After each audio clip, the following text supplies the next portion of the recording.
Randomizers are the best thing I've tried this year with gaming. If you don't know what they are, you're missing out on a lot of potential fun. The game's logic is thrown out the window and you navigate the world like a blind man in a minefield. I have mainly done Ocarina of Time and Majora's Mask randomizers, but I also did some Pokemon, Resident Evil 4, Super Mario RPG, Super Mario World, and Super Mario Bros. 3. And that's just the tip of the iceberg, by the way. There is so many more games that can be randomized, as you can see on screen. Link in the description below. A randomizer for me brings a whole new life into those games. Majora's Mask is my favorite Zelda, followed by Ocarina of Time. But I've played them so much that it does get dull. But a randomizer makes the whole game so unpredictable. Finding the fierce deity's mask in Clocktown, or getting Deku sticks for defeating a boss, just makes the whole experience chaotic. It's basically like gambling, which is probably why I love it. Imagine the thrill of opening a chest and hoping for the bow, because you really need it now, and boom! Red rupee again. Eventually you remember a side quest that you forgot to do, and then there it is. The feeling is incredible. I use Ship of Harkinian and 2 Ship to Harkinian for the ultimate experience. I have the biggest disdain for Project 64, most overrated emulator. And there's so many options, like opening the whole world or just some regions. Items can be overpriced with the Royal Wallet. Maybe even do a Triforce run. Those are fun, but there is a downside that I'm gonna talk about later. One randomizer setting I hated was the Gold Skulltulus, and now it's my favorite thing. The item tracker is oddly satisfying as well. Seeing it get completed little by little is very addictive, and it also helps to keep track of where you're at, where to go. And the PC ports also have check trackers, in case you need help. I know I do.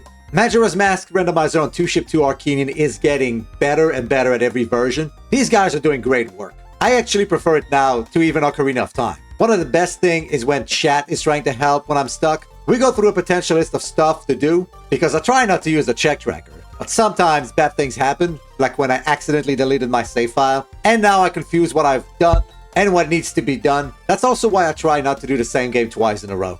I also love the fact that I can speed up everything, skip all the cinematics, boring mini-games can be instant, the blue dog in Majora's Mask can easily win the race too. There's so many options to choose. You have to try one if you have. Pokemon becomes a whole new game with randomized typing for each Pokemon.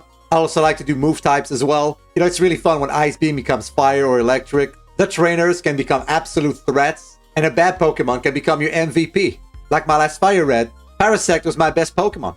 I also did Super Mario RPG randomizer. This one was fun. The whole world was open, and enemy teams is all mixed up. The bosses could appear anywhere, but they were scaled depending where I met them. I had a blast. Resident Evil 4 was the same, boss spawning instead of enemies, and I got the last boss spawning at the start of the game.